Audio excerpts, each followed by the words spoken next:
Hello, welcome to this Checkmate in 2 chess puzzle from 1880. This is the first of a set of puzzles by E. Cook where he counts from 0 to 9. Here the pieces are set up in a 0 figure. Black has the king, 2 knights, 2 pawns. White has the king, the queen, a pair of rooks, a pair of bishops and the pawn. It's White's turn. Can you see the checkmate in 2 for White? Taking the knight with your bishop only gets you a checkmate in 3. The black king can move to b4, then you can check with the queen, but the king can take your rook, and then you're only mate in 3 with the bishop to d6 move. Moving the bishop to a2, doing a reveal check with the rook, it's only a mate in 3. Move the queen over, the king takes the rook, again you can get the mate with the bishop.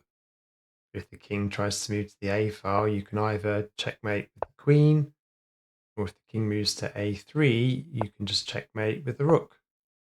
Moving the queen to d3, checking the king is another mate in 3, but not 2. King can move away, then if you check with the rook, and the king can take the other rook, and then you mate in just 3 with the bishop.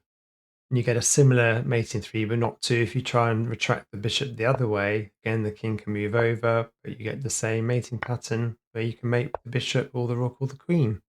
Okay, let's have a look at the solution to this one. So pause the video if you need some more time.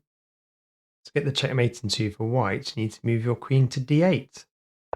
If Black takes the rook with their knight, you can take the knight back with your queen to get the checkmate in 2. If Black decides to move their king to b4, you can move your queen to a5 to get the mate in 2. And if Black takes the bishop with their knight, you can again just move the queen to a5 to get the mate in 2. And if Black decides to move their knight to d4, you can again just move the queen to a5 to get the checkmate in 2. Okay, that's the end of this video. Please like and subscribe, and I'll see you again soon.